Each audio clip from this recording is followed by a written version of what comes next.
हरे कृष्णा, जय श्री हरि, ओम नमः शिवाय। प्रिय भक्तजनों, आज बृहस्पतिवार के दिन आप बृहस्पति देव की बड़ी ही दुर्लभ कथा सुनेंगे। इस कथा को सुनने से भक्तों की सभी मनोकामनाएं भगवान बृहस्पति देव की कृपा से पूर्ण हो जाती हैं। तो आइए बड़े ही श्रद्धा और प्रसन्न चित्त मन से इस कथा को सुनते हैं। भारतवर्ष में एक प्रतापी और दानी राजा राज्य करता था। वह नित्य गरीबों और ब्राह्मणों की सहायता करता था। यह बात उसकी रानी को अच्छी नहीं लगती थी।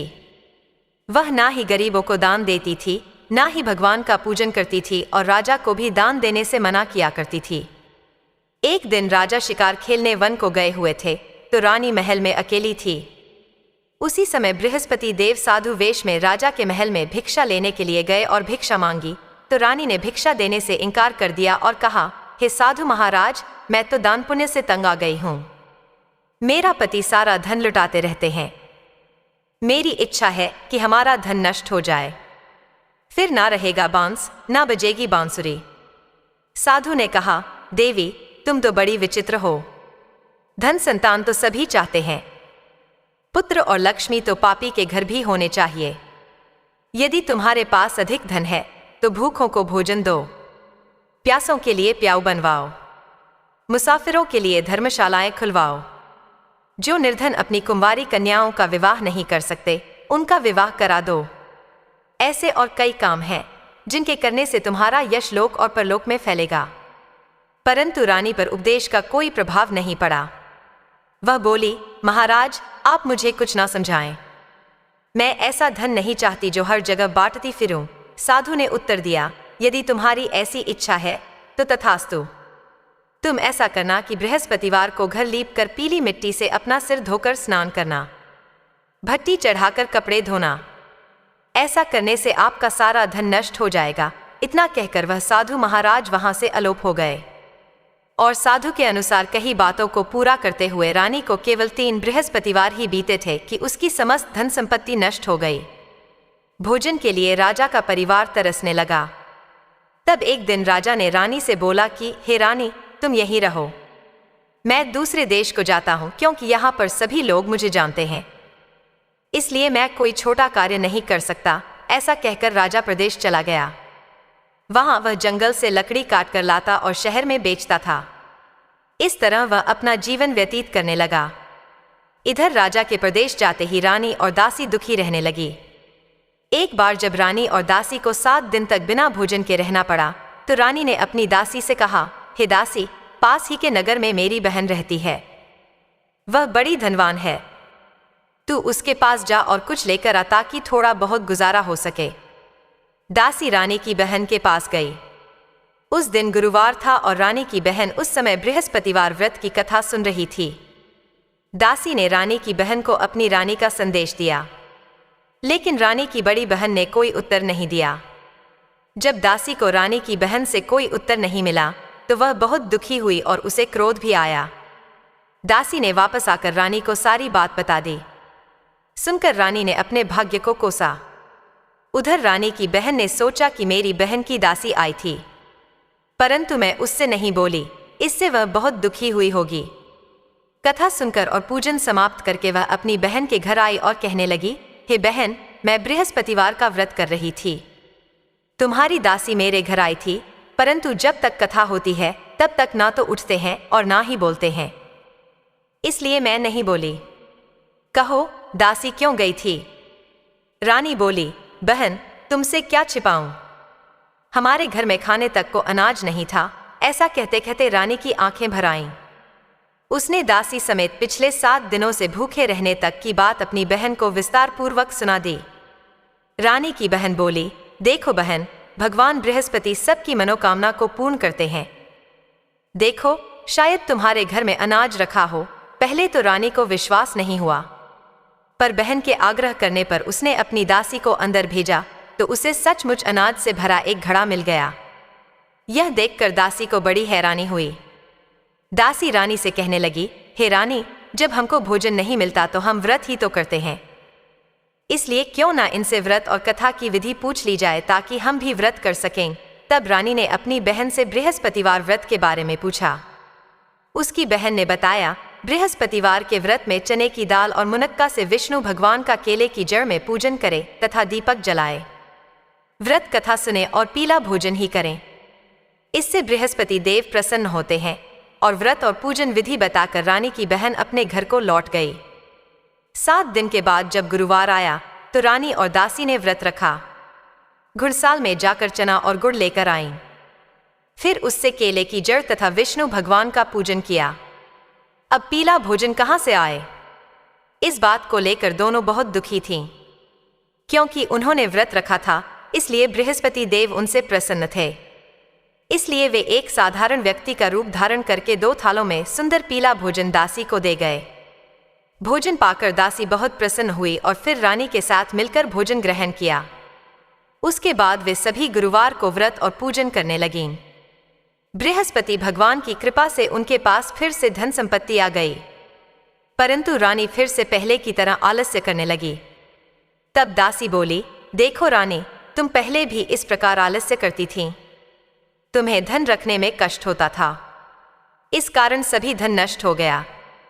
और अब जब भगवान बृहस्पति की कृपा से धन मिला है तो तुम्हें फिर से आलस्य होता है। रानी को समझाते हुए दासी कहती है कि बड़ी मुसीबतों के बाद हमने यह धन पाया है, इसलिए हमें दान पुण्य करना चाहिए। भूखे मनुष्यों को भोजन कराना चाहिए और धन को शुभ कार्यों में खर्च करना चाहिए, जिससे तुम्हारे कुल का यश बढ़ेगा, स्वर्ग की प्राप्ति होगी और पितृ प्रसन्न होंगे। दासी की बात मानकर रानी अपना धन शुभ कार्यों में खर्च करने लगी, जिससे पूरे नगर में उसका यश फैलने लगा। उधर एक दिन राजा दुखी होकर जंगल में एक पेड़ के नीचे आसन जमाकर बैठ गया। वह अपनी दशा को याद करके व्याकुल होने लगा। बृहस्पतिवार का दिन था। एकाएक उसने देखा कि निर्जन वन में एक साधु प्रकट हुए। वह साधु वेश में स्वयं बृहस्पति देवता थे। लकड़हारे के सामने आकर बोले, हे लकड़हारे, इस सुनसान जंगल में तू इतना चिंतामग्न क्यों बैठा है? लकड़हारे ने दोनों हाथ जोड़कर प्रणाम किया और उत्तर दिया, महात्मा जी, आप सब कुछ जानते हैं, मैं क्या कहूँ? यह कहकर रोने लगा और साधु को अपनी आत्मकथा सुनाई। महात्मा जी ने कहा, तुम्हारी स्त्री ने बृहस्पतिवार के दिन बृहस्पति भगवान का निरादर किया है, जिसके कारण रुष्ट होकर उन्होंने तुम्हारी यह दशा कर दी। अब तुम चिंता को दूर करके मेरे कहने पर चलो तो तुम्हारे सब कष्ट दूर हो जाएंगे और भगवान पहले से भी अधिक संपत्ति देंगे। तुम बृहस्पति के दिन कथा किया करो। 2 पैसे के चने मुनक्का लाकर उसका प्रसाद बनाओ और शुद्ध जल से लोटे में शक्कर मिलाकर अमृत तैयार करो। कथा के पश्चात अपने सारे परिवार और सुनने वाले प्रेमियों में अमृत व प्रसाद को बांटकर खुद भी ग्रहण करो। ऐसा करने से भगवान तुम्हारी सब मनोकामनाएं पूरी करेंगे। साधु के ऐसे वचन सुनकर लकड़हारा बोला, हे प्रभु, मुझे लकड़ी बेचकर इतना पैसा नहीं मिलता जिससे भोजन के उपरांत कुछ बचा सकूं। मैंने रात्रि में अपनी स्त्री को व्याकुल देखा है। मेरे पास कुछ भी नहीं जिससे मैं उसकी खबर मंगा सकूं। और फिर मैं बृहस्पति देव की क्या कहानी सुनाऊं? मुझको तो कुछ भी मालूम नहीं है। साधु ने कहा, हे लकड़हारे, तुम किसी बात की चिंता मत करो। बृहस्पतिवार के दिन तुम रोजाना की तरह लकड़ियां लेकर शहर को जाओ। तुमको रोज से दुगना धन प्राप्त होगा, जिससे तुम भली भांति भोजन कर लोगे और बृहस्पति देव की पूजा का सामान भी आ जाएगा। बृहस्पति देव की कथा इस प्रकार है, सुनो। प्राचीन काल में एक ब्राह्मण रहता था। वह बहुत निर्धन था। उसकी कोई संतान नहीं थी। उसकी स्त्री बहुत मलिनता के साथ रहती थी। वह स्नान नहीं करती, किसी देवता का पूजन नहीं करती। इससे ब्राह्मण देवता बड़े दुखी थे।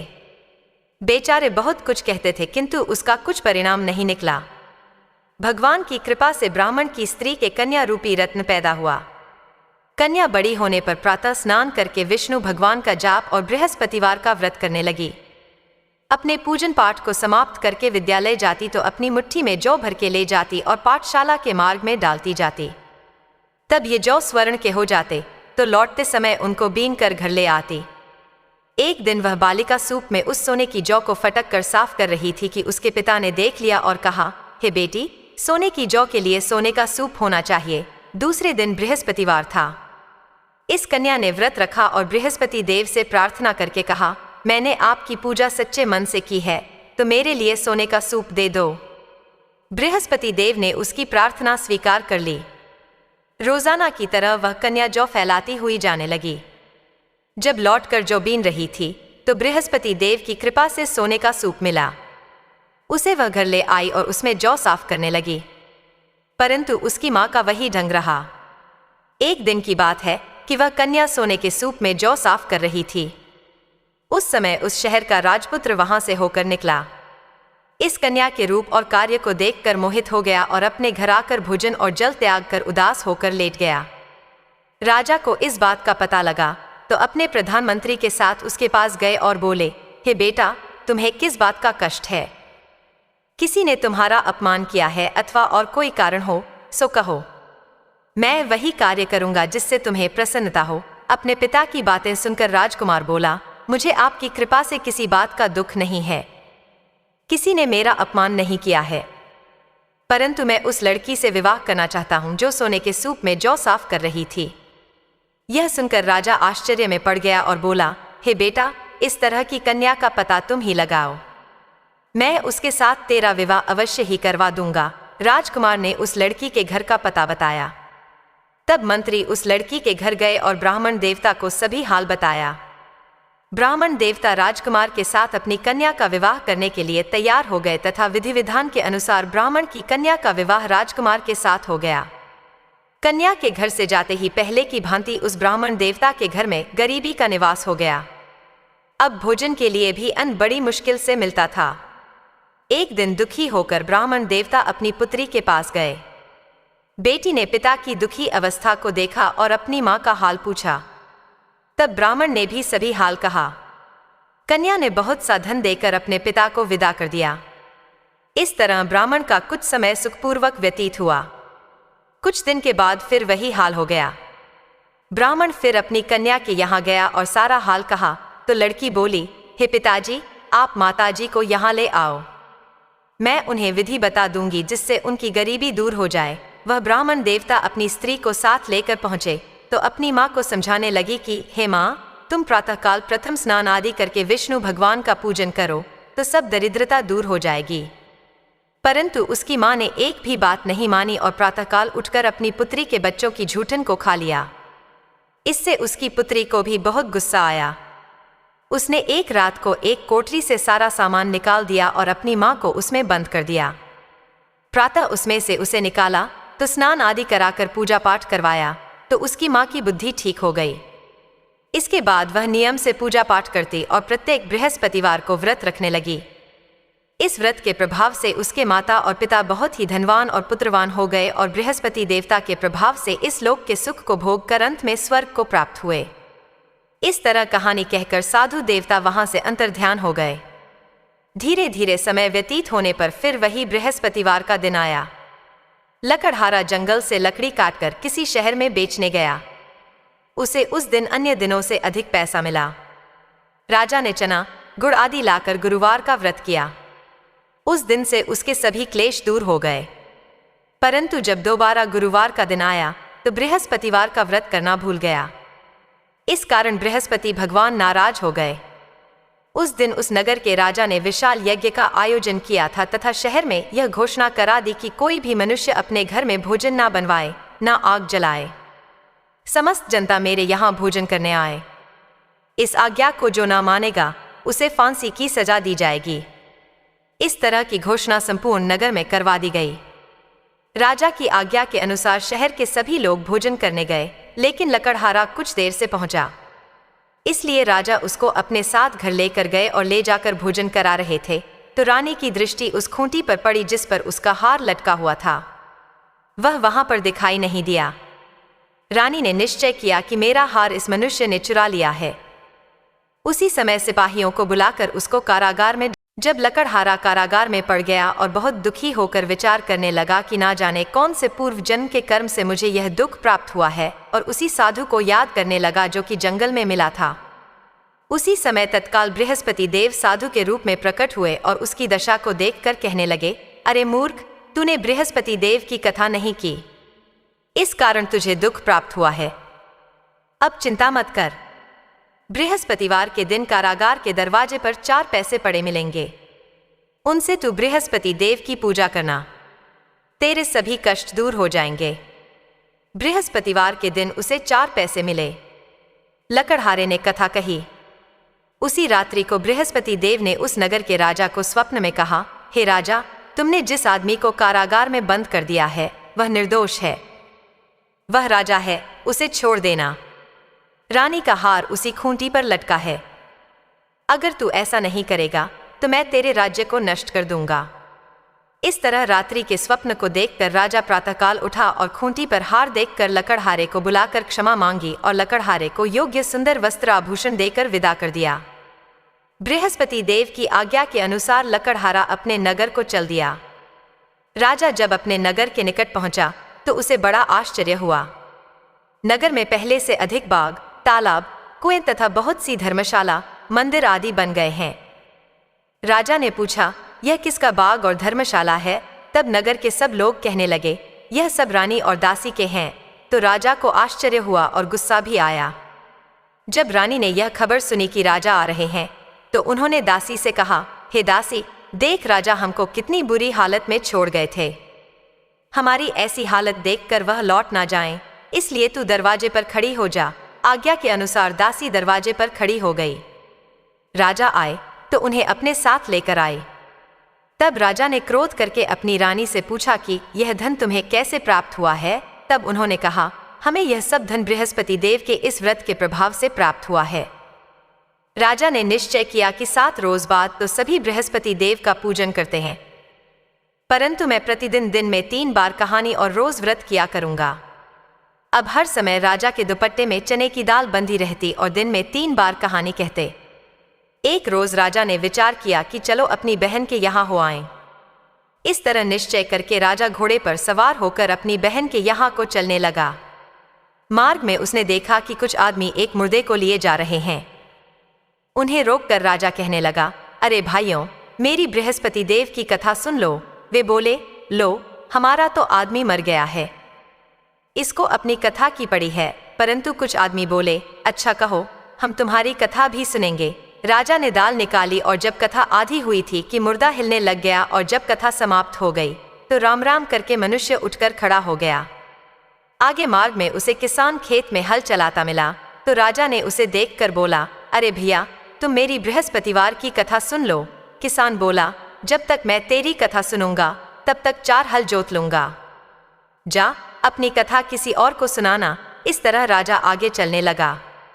राजा के हटते ही बैल पछाड़ खाकर गिर गए और किसान के पेट में बड़ी जोर का दर्द होने लगा। उस समय उसकी माँ रोटी लेकर आई और उसने जब यह देखा तो अपने पुत्र से सब हाल पूछा और बेटे ने सभी हाल कह दिया।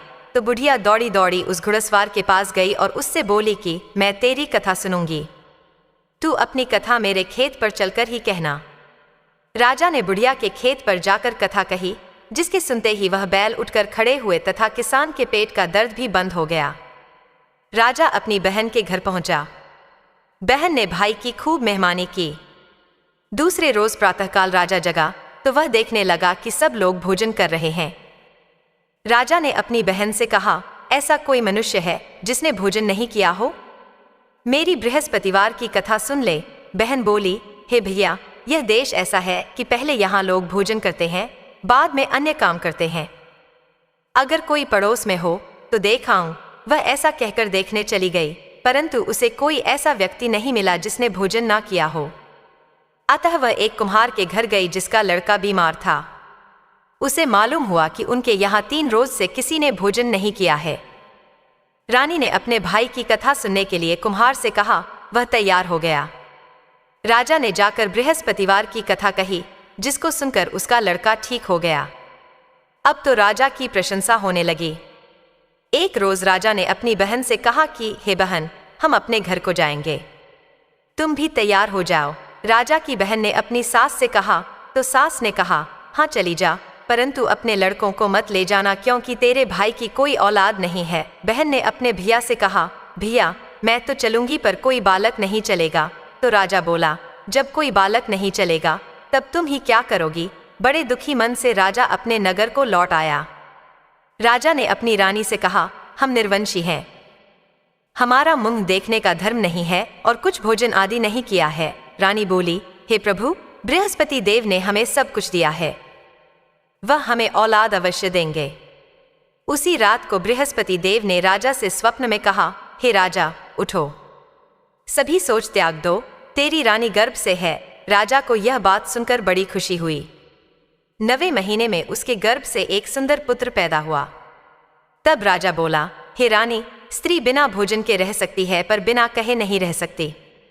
जब मेरी बहन आएगी तुम उससे कुछ मत कहना। रानी ने सुनकर हाँ कर दिया। जब राजा की बहन ने यह शुभ समाचार सुना तो वह बहुत खुश हुई और बधाई लेकर अपने भाई के यहाँ आई। तभी रानी ने कहा, घोड़ा चढ़कर तो नहीं आई है, गधा चढ़कर आई है। राजा की बहन बोली, भाभी, मैं इस प्रकार ना कहती तो तुम्हें औलाद कैसे मिलती? बृहस्पति देव ऐसे ही हैं, जैसी जिसके मन में कामनाएं हैं सभी को पूर्ण करते हैं। जो सद्भावना पूर्वक बृहस्पतिवार का व्रत करता है एवं कथा पढ़ता है अथवा सुनता है, दूसरों को सुनाता है, बृहस्पति देव उनकी सभी मनोकामनाएं पूर्ण करते हैं। बृहस्पति देव उनकी सदैव रक्षा करते हैं। जो संसार में सद्भावना और सच्चे हृदय से बृहस्पति देव का पूजन करते हैं, उनकी सभी मनोकामनाएं उसी प्रकार पूर्ण होती हैं जैसे राजा और रानी ने बृहस्पति देव की कथा का गुणगान किया। उनकी सभी इच्छाएं बृहस्पति देव ने पूर्ण की। मनुष्य को हृदय से उनका मनन करते हुए जयकारा करना चाहिए। तो प्रेम से बोलिए, बृहस्पति देव की जय, विष्णु भगवान की जय, समस्त देवी। अब आप भगवान बृहस्पति देव की आरती श्रवण कीजिए। ओम जय बृहस्पति देवा, ओम जय बृहस्पति देवा। छिन छिन भोग लगाऊं कदली फल मेवा। ओम जय बृहस्पति देवा। तुम पूर्ण परमात्मा, तुम अंतर्यामी, जगत पिता जगदीश्वर, तुम सबके स्वामी। ओम जय जय बृहस्पति देवा। चरणामृत निज निर्मल, सब पातक हरता, सकल मनोरथ दायक, कृपा करो भरता। ओम जय बृहस्पति देवा। तन मन धन अर्पण कर जो जन शरण पड़े, प्रभु प्रकट तब होकर आकर द्वार खड़े। ओम जय बृहस्पति देवा। दीन दयाल दयानिधि, भक्तन हितकारी, पाप दोष सब हरता, भव बंधनहारी। ओम जय बृहस्पति देवा। सकल मनोरथ दायक, सब संशय तारो, विषय विकार मिटाओ, संतन सुखकारी। ओम जय बृहस्पति देवा। जो कोई आरती तेरी प्रेम सहित गावे, ज्येष्ठानंद बंद सो निश्चय ही पावे। ओम जय बृहस्पति देवा। ओम जय बृहस्पति देवा। प्रेम से बोलिए, भगवान बृहस्पति देव की जय। जय बोलिए, भगवान श्री लक्ष्मी नारायण जी की जय। आपको आज की कथा पसंद आए, आरती पसंद आए तो वीडियो को लाइक कीजिएगा, शेयर कीजिएगा, कमेंट में भगवान बृहस्पति देव जी की जय लिखिएगा और चैनल को भी सब्सक्राइब कीजिएगा। इसी के साथ आज आप हमारे चैनल पर भादो मास महात्म्य की कथा भी जरूर सुनिएगा। प्रेम से बोलिए, भगवान श्री बृहस्पति देव की जय।